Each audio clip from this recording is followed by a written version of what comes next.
दीदी बात करती है तो पता चलता है कि दीदी का स्क्रू कितना टाइट है, वो हम लोग को पता चलता है। तो दीदी को बताने की ज़रूरत नहीं है, और उनका भाषा से ही पता चलता है कि वो किस एजुकेशन लेवल, उनका क्या एजुकेशन लेवल है, उन्होंने किस तरह की पढ़ाई लिखाई की है। बंगाल को आग लगाकर जला देने का भी प्लानिंग है इनका। अगर सत्ता जाएगी तो ये हिंदू मुसलमान का राइट भी करवाएंगी, ये हमारा पूर्वानुमान है। ये हमको लगता है क्योंकि अतीत में भी ममता बनर्जी ने ऐसा किया है, और सत्ता परिवर्तन करने के लिए किसी भी स्तर तक जा सकते हैं। जहाँ भी अब चल जाइए, रोहिंग्या है, खाने का तो इनका ठीक नहीं है, बच्चे पैदा करके छोड़ देते हैं।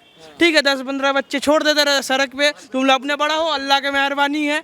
ठीक है, जब ये लोग बड़े हो जाते हैं, हम लोग को हिंदू को खाते हैं, जब हम इनको खाना शुरू करेंगे तो दूसरा केस होगा, तब बोले कि हिंदू आतंकवादी है। बंगाल की मुख्यमंत्री हैं, अजीबोगरीब बयान देती हुई नजर आते, कभी हम्मा गम्मा गम्मा करने लग जाती हैं, कभी प्रधानमंत्री को रावण, दैत्य, दंगाबाज, गुंडाबाज कहने लग जाती हैं।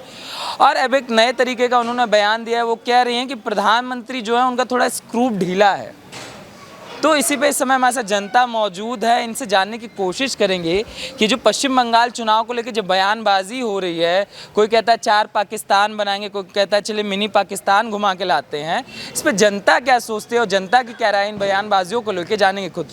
मैम जो कह रहे हैं कि प्रधानमंत्री का स्क्रू ढीला है, दीदी का कहना है। हमें तो लगता है दीदी का ही स्क्रू ढीला हुआ है, क्योंकि नहीं तो वो हम्बा डम्बा डम्बा और चड्डा फड्डा नड्डा, और नड्डा जी यहाँ के दामाद है। जब नड्डा जी यहाँ आते हैं तो उनको पत्थर से वो स्वागत करती है और बोलती है बहिरागत। सब यहाँ पे बहिरागत है, मतलब हम लोग सारे जो है यहाँ पे बहिरागत है, बहिरागत के अलावा कोई नहीं है। और दीदी बात करती है तो पता चलता है कि दीदी का स्क्रू कितना टाइट है, वो हम लोग को पता चलता है। तो दीदी को बताने की ज़रूरत नहीं है, और उनका भाषा से ही पता चलता है कि वो किस एजुकेशन लेवल, उनका क्या एजुकेशन लेवल है, उन्होंने किस तरह की पढ़ाई लिखाई की है।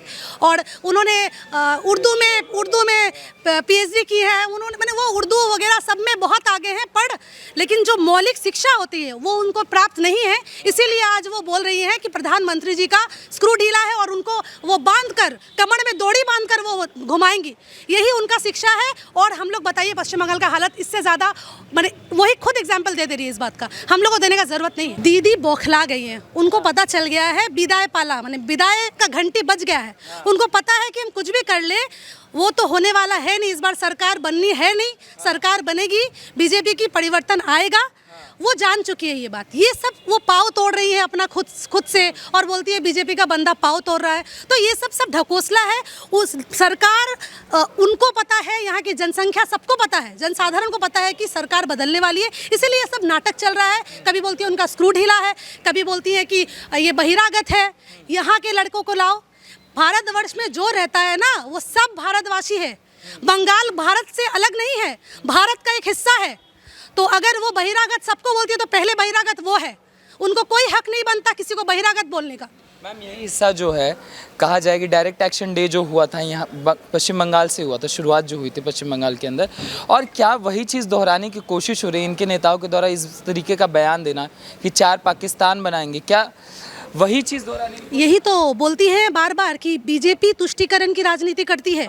जब से वो आई हैं, नमाज पढ़ती हैं, कलमा पढ़ती हैं, मुस्लिम को लेकर सारा दिन, सारे जितना दिन तक उन्होंने राजनीति किया है, मुस्लिम का तुष्टीकरण करके किया है। उन्होंने मुस्लिमों को यूज़ किया है, लेकिन मुस्लिम समझते नहीं इस बात को। उन लोगों को क्या मिला है? आप चले जाइए मेटिया बुरुज में, आप सांस नहीं ले पाइएगा, वहाँ चल नहीं पाइएगा आप, इतना गंदगी है वहाँ पे। तो आप क्या उन लोगों का भला किया है, मुझे तो समझ नहीं आता। बस वही बात है कि धर्म के मामले में उन लोगों को अलग कर वो सोच रही थी कि इतना दिन तो मुस्लिम 30% है, हिंदू जो है वो तो बढ़ जाते हैं, वो कभी इसको डाल देते हैं, कभी उसको डाल देते हैं। एक ऐसा मैंने प्रधानमंत्री आ गया जो हिंदुओं को मिला गया, 70% को एक कर दे रहा है, उसी से खलबली है। और इसीलिए वो सोच रही है कम से कम वहाँ से नहीं तो मुस्लिमों से वोट लेने का आशा है उनका, वही उनका अभी मोटिव है। आते हैं मैम आपके पास। दादा स्क्रू ढीला है कोई उनका, दीदी कह रही है। देखिए स्क्रू जो ढीला है वो तो आज ममता बनर्जी की बातों से ये लग रहा है, और सिर्फ आज ही नहीं, इसके पहले जब 2014 में जब हमारा लोकसभा का जो चुनाव था, लोकसभा के चुनाव के वक्त में ममता बनर्जी ने इसी प्रधानमंत्री के बारे में कहा था कि सड़क पर उतार कर और कमर में रस्सी डालकर सड़क पर घुमाएंगे बंगाल में। ये ममता बनर्जी का बयान तब का था। प्रधानमंत्री बने, प्रधानमंत्री बनने के बाद क्या ममता बनर्जी की साहस है, हिम्मत है, क्या वो ये करके दिखाएं? नहीं कर पाई। वो जो भी बोलती हैं वो कभी जीवन में नहीं कर। उन्होंने कहा था कलकत्ता का लंदन बनाएंगे, क्या लंदन बना? नहीं बना। आज उनके मंत्री बोलते हैं कि मिनी पाकिस्तान, तो मिनी पाकिस्तान क्या बंगाल का कोई एक जगह क्या पाकिस्तान का एक हिस्सा हो सकता है? क्या उससे कंपैरिजन हो सकता है? इनके सारे मंत्री और इनकी पूरी जो पार्टी है, इन सब का स्क्रूप ढीला है, हमारा ये मानना है। वो कह रहे हैं दादा बना लेंगे 30% इकट्ठा हो गए तो 30 नहीं बना पाएंगे वो। हाँ दीदी के जो बौखला गई हैं दीदी का माथा खराब हो गया, ठीक है। और पश्चिम बंगाल में परिवर्तन चाहिए, परिवर्तन हो नहीं रही है, खाली भाटा दे रही है। मोबाइल देवो, स्कूले कॉलेजे पढ़ले मोबाइल देवो 10,000 টাকা, এটা দিলে কি সংসার হবে? এটা কি লাইফ হবে? কোনো বেকার অবস্থা, কোনো চাকরি বাকরি নেই, ঠিক আছে, চাকরি ভ্যাকেন্সি নেই এখানে। আর পশ্চিম বাংলার অবস্থা সংস্কৃত নেই और भाषा। जो बयानबाजी होती है सर, ये जो कह देना कि 30% हमारे साथ हैं तो हम 4 पाकिस्तान बना लेंगे, ये क्या? वो बोलने से कुछ नहीं होने वाला भैया। अभी हिंदू लोग इकट्ठा हो गया बोलकर उसका स्क्रूप उनका खुद का खुद ढीला हो गया। उनका स्क्रूप इसीलिए ढीला होगा जो हिंदू लोग इकट्ठा हो गया बोल के ही हुआ है, और कुछ नहीं, कुछ बोलने का सवाल ही नहीं है। उन खुद भी जान गया वो बंगाल में सरकार और नहीं बनेगा, भाजपा का सरकार बनेगा पक्का, और इंटाली में बहुत बहुत अच्छा बरकत होगा, और आगे में भी देखिएगा 200 के ऊपर सीट आके। नंदीग्राम में क्या होने वाला है?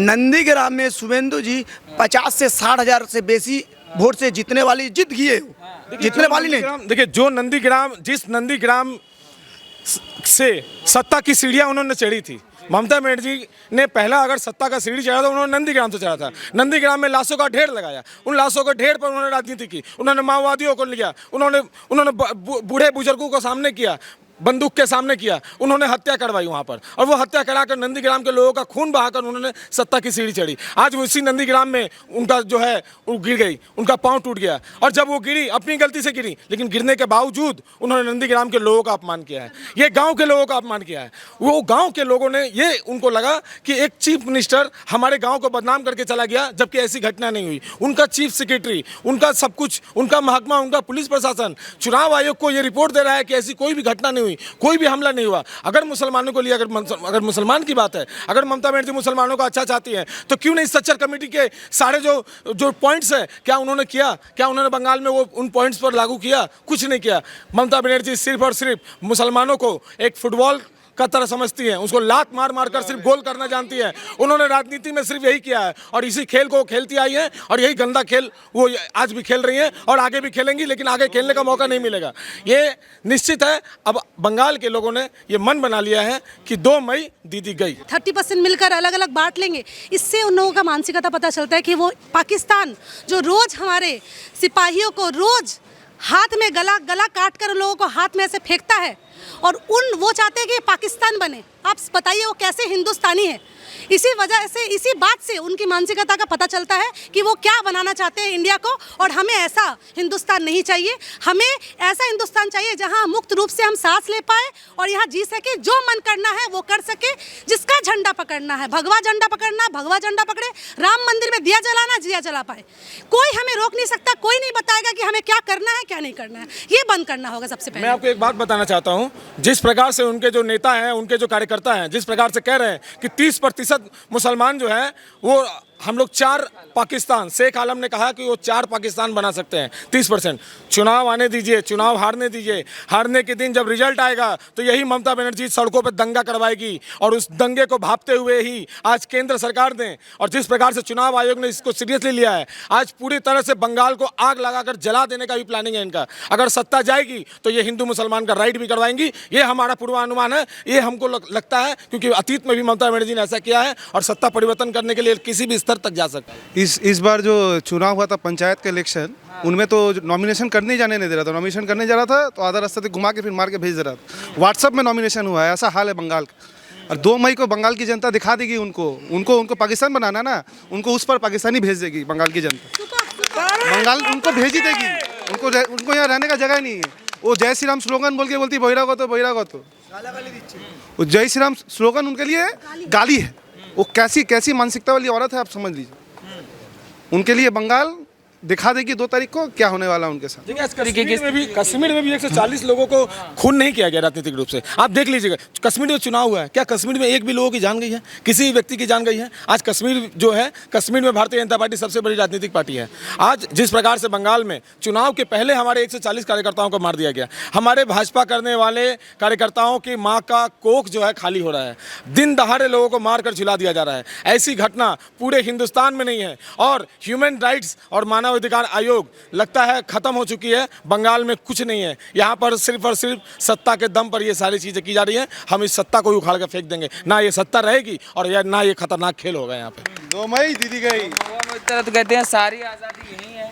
देखिए उनको, हाँ बिल्कुल आज़ादी उनके लिए ही है, सिर्फ आज़ादी उनके लिए ही है और सिर्फ वही आज़ाद है, बाकी सबका तो दम घुट रहा है इस सरकार में। इतना दिन बताइए टीएमसी था, सीपीएम था, लेकिन ऐसा गंदा हालत जो उन्होंने 10 साल में कर लिया ना, हम लोग धन्य हैं कि हम लोग को उनसे छुटकारा मिल रहा है। अब 2 मई ममता गई, बिल्कुल जाएंगी वो। दीदी का माता पूरा स्क्रूप ढीला है, क्योंकि पूरा वेस्ट बंगाल आदमी को वो कह रहे खेला कुर्बो, खेला मैंने किया, आदमी को फुटबॉल पा गया का, हम पब्लिक फुटबॉल पा गया। हम लोग को ये चीज़ नहीं चलेगी, परिवर्तन होना है, परिवर्तन हम लोग करना है।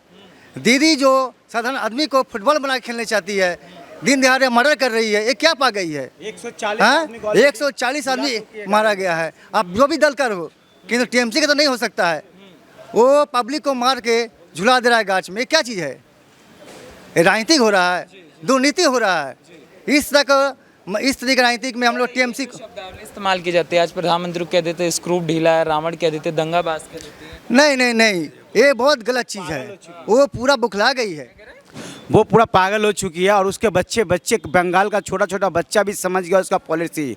वो क्या खेल खेल रही है, क्या खिला रही है। 96 साल का एक औरत को, बुरी को मारा गया है, इसलिए कि उसका लड़का बीजेपी पार्टी करता है। क्यों ऐसा होगा? 140 आदमी को मार के गाछ में फांसी पे लटका दिया गया है, ऐसा क्यों होगा? बंगाल में आज़ादी चाहिए, आज़ादी तो है ही है। किस चीज़ का आज़ादी चाहिए? सब चीज़ का आज़ादी तो है ही है। आम आदमी जिस तरह जी रहे, फिर और मुसलमानों के बहुत सपोर्ट करते हैं। बांग्लादेश से आदमी को ढुकाते हैं, राताराती राशन कार्ड बन जाते हैं, आधार कार्ड हो जाते हैं वो उसका माथा ऑलरेडी पूरा खराब हो चुका है, ठीक है। और पश्चिम बंगाल में उन्नति परिवर्तन होगी 2 मई को। जो ममता बनर्जी है, बांग्लादेश से जितने भी मुस्लिम्स है, वो यहाँ पर रोहिंग्या, जिसे हम कहते हैं रोहिंग्या, यहाँ पर अलग अलग जगह में, जैसे मुर्शिदाबाद हो और पुरुलिया, जहाँ भी अब चल जाइए रोहिंग्या है।